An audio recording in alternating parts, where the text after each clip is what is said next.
It's because you can't get pregnant. That's what my husband said, blaming me for his affair and asking for a divorce. I was furious. He thought everything would be settled with the divorce, but he was mistaken. The real drama starts now. My name is Susan. I'm 43 and divorced a few months ago. My ex-husband, David, is 48, and we didn't have any children. Sadly, the reason was on my end. But the original cause was partly David's fault too. We married when I was 33, already close to the age for high-risk pregnancy. I wanted to start trying for a baby as soon as possible. I went to the gynecologist to make sure there were no issues with my health. Unfortunately, David got a big project at work, making it impossible to try for a baby. He was assigned to set up a new branch office in another state and had to stay there during the week, only returning home on weekends. David asked me, "I'll try to come home on weekends, but if we have a kid, you'll be mostly on your own. Are you okay with that?" Not feeling confident about managing alone, I hesitated to answer. We couldn't count on help from our families either, as they lived far away. Believing David's words that he might return in a year, I gave up on trying for a baby for the time being. But his assignment ended up lasting 3 years. When he finally returned, we eagerly started trying to conceive, but with no success. A re-examination at the hospital revealed that my ovarian function had declined, likely due to aging. Though there were options like hormone therapy, the chances of pregnancy were slim. I was devastated but knew it wasn't David's fault. He apologized repeatedly. I suggested that we keep trying naturally and enjoy life just the two of us, and he agreed. However, David's attitude began to change over time. Seeing families out together, he would say enviously, "That must be nice, the perfect family picture." His words also grew harsher. There are several single mothers at my work who manage despite everything. They get support from the government. "You should have just gone for it," he would say, indirectly criticizing my reluctance. Certainly such women are increasing and I respect them very much. But I didn't have the confidence to do it myself. Was it my fault? After about 5 years of tension, David suddenly asked, "What do you think about adoption?" "Adoption?" "That's out of the blue," I replied. "Well, I know a girl who got pregnant before marriage. Why don't we adopt her baby?" he suggested. Stunned by his bizarre proposal, I was silent until he explained, "I just really want a child." When I heard that girl got pregnant, it immediately came to mind. Adoption, huh? I hadn't considered that. But something about what he said nagged at me. A girl? An acquaintance?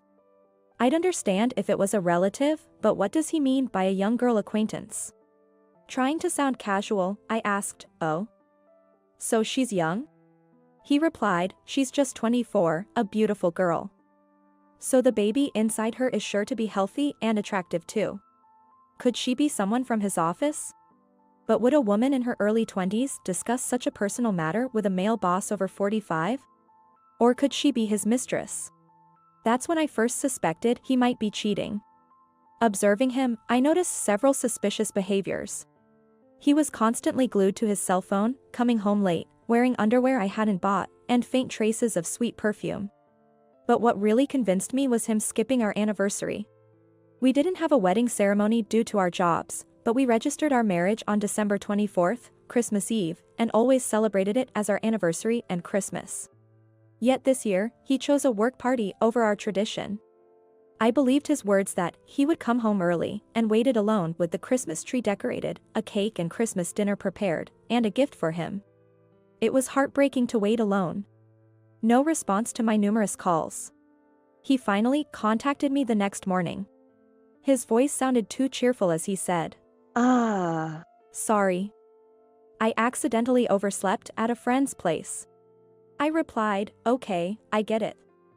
I threw away the cake, Christmas dinner, and your present." He casually responded, What a waste. No need to sulk just because I missed our anniversary. I'll make it up to you." I retorted, "No, it's fine. You might as well not come back home. Why not live with the person you were with last night?" He seemed to be still intoxicated or lost in the memories of last night, saying, "Hey, don't say that. Besides, her apartment is small, unknowingly digging his own grave. I'm going home early tonight, Susan, forgive me, the old man apologized to me in a brusque tone, which made me want to vomit. That evening, my husband came home with a face as if nothing had happened, and again began talking about the adoption. Let's start the process soon. She wants to decide quickly. I asked, why are you so eager to adopt a stranger's child? What about her partner or parents? Can I talk to her or her parents first? He became flustered and stammered, that's because. Ah, right, the guy ran away. And apparently, she has no parents. I decided to test him.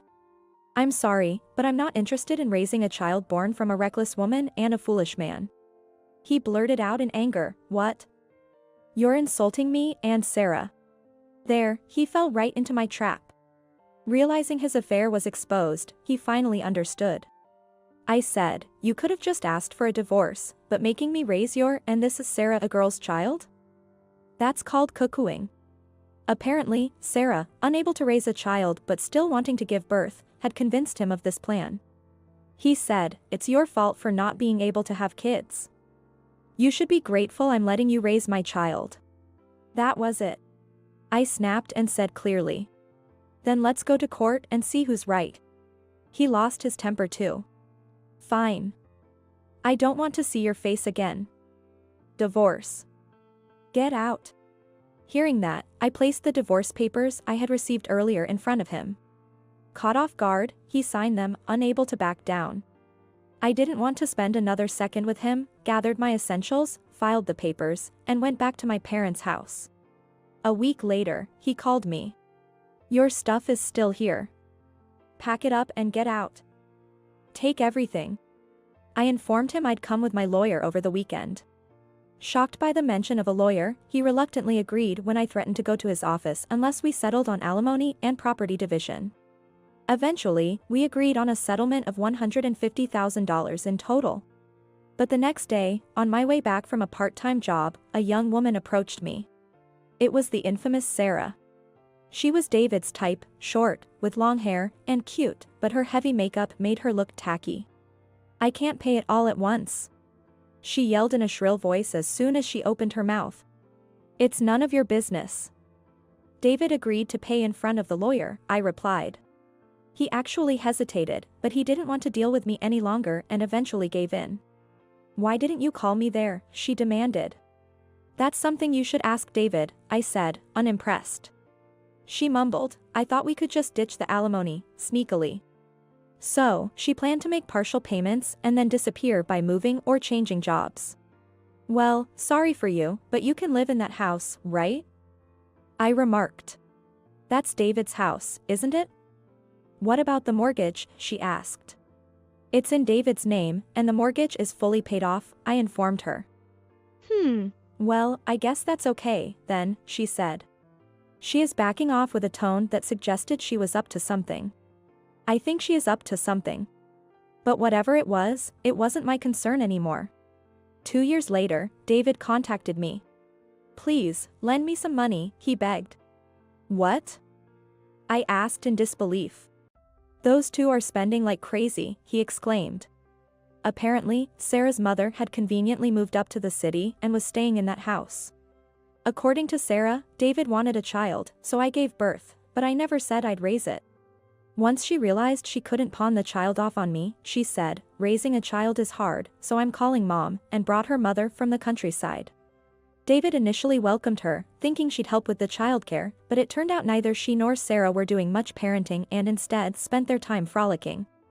Well, knowing her mom, that figures, I said, unimpressed. Then David, who still seems to like Sarah, suddenly yelled at me, don't insult Sarah, he suddenly yelled at me. She agreed to marry an old man like me and even had my child. It's all your fault for not being able to have kids, he accused, bringing up the past. Okay, I can't argue with that. But can I say something? I asked. What now? He grumbled. Remember when I went for a fertility check 3 years ago? You were tested too, remember? I reminded him. Yeah, I guess. He recalled. I went to hear the results alone. Actually, they said you had issues too, I revealed. What? He gasped in shock. The gynecologist had mentioned that for his age, David's sperm quality was quite poor, making pregnancy unlikely even if I had no issues. I had learned of my problems first, so I assumed I was the main cause and didn't want to hurt him by revealing his results. That can't be. Sarah got pregnant, he argued in denial. Whether it's your child or not, I don't know, I said, silencing him. His reaction suggested he might have had doubts himself. I rubbed salt in his wound. Even if a DNA test proves it's not your child, it might not change anything. What do you mean? He asked, confused. The child is over a year old, right? I pointed out. So what? He pressed. Current law doesn't recognize paternity disavowal suits filed after a year since birth, I explained. If discovered after a year, a different lawsuit is needed, often leading to disputes. Even if a DNA test proves no biological relation, there's a chance of losing the case. Why?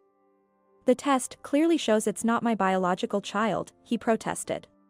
Well, there's a Supreme Court ruling. Even after divorce, the man had to pay child support, I explained thoroughly. Hearing this, David just muttered, "It can't be. It's not true." In a trembling voice. Sorry for your troubles. According to neighbors, those two, or rather three, are constantly battling every day. It's unclear if the child is David's or not.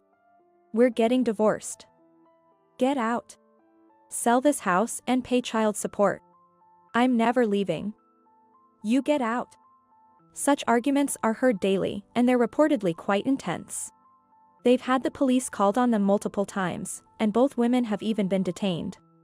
As for me, I'm currently living with my parents. I don't know what the future holds, but I'm enjoying my single life, keeping busy with work and hobbies.